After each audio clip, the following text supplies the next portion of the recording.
For questions 54 to 56, we are asked to solve equations. Now, solving is really the ultimate of why we do algebra. That's what we're aiming for. You've heard of BEDMAS. Most of the time we use BEDMAS in mathematics, but when we are doing algebra, we actually work BEDMAS in reverse, and we do MandM. So we work it back, and what this means is we have to remove any subtraction and addition before we get rid of any multiplication and division, and we always leave our exponents and brackets to last. I'm going to give you a few examples. So let's have a look. If we're asked to solve 3a plus 4 equals 15. Now we're going to do a method. The method is called change side, change sign, and drop down. I'm going to explain that very clearly. So for this example of 3a plus 4 equals 15, we have the center of the equation. And the center of the equation is actually the equal sign. And to the left of that, you have the left-hand side of the equation, and then you have the right-hand side of the equation. So the center of the equation is really important. Keep the equal sign in the center, keep it lined up. Only one equal sign per line. So using MandM, I'm going to get rid of any subtraction and addition first. That's really important. We try and get rid of subtraction and addition. I can see plus 4. So I'm going to change the side. I'm going to go from the left-hand side to the right-hand side of the equal sign.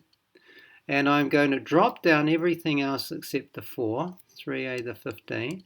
And I'm going to make this plus 4 to become minus 4. So we can see how it changes from the left-hand side to the right-hand side. Then we work out what 15 minus 4 equals. That's 11. And here this is 3a. There's also always a times there. The opposite of timesing is dividing. So I take the a, I drop it down, I divide it by 3. So my answer is 11 over 3. We can leave it as 11 over 3.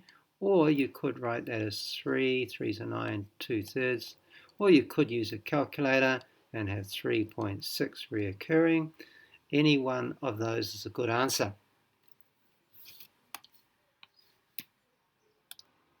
For this next question, I still have a left hand and a right hand side.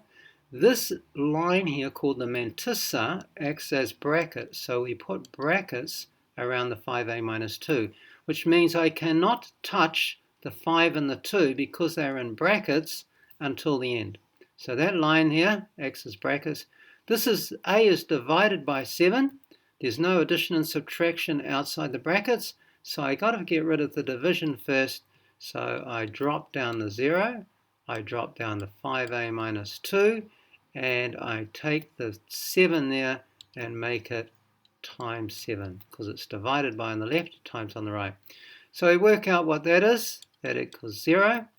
Now I can go and get rid of my subtraction and addition. So minus 2 becomes plus 2. I drop down the 5a.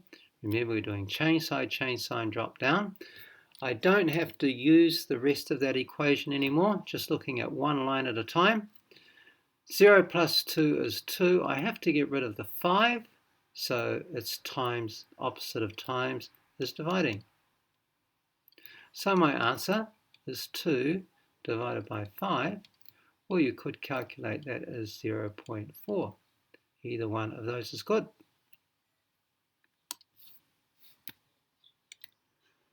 This example might look big and complicated, but let's work through it one bit at a time. We can see that we have a fraction, so those are in brackets. We have to get rid of this 2 first, the opposite of multiplying or dividing by 2, because the p is divided by the 2, opposite is multiplying. So that's our first step. So I've dropped everything else down. Now I'm going to multiply the right-hand side by 2 to give us 13 on the right-hand side. The next thing we have to get rid of on the left-hand side is this negative 2 here, because we've got to get rid of any subtraction and addition before we can attack the brackets. So I change this to plus 2 and drop everything else down. That's 15. Over on the left, this 5 is times by p plus 3, so I drop the p plus 3 and I divide by 5. Change sign, that gives me 3. I've got p plus 3 equals 3. The opposite of adding 3 is subtracting 3.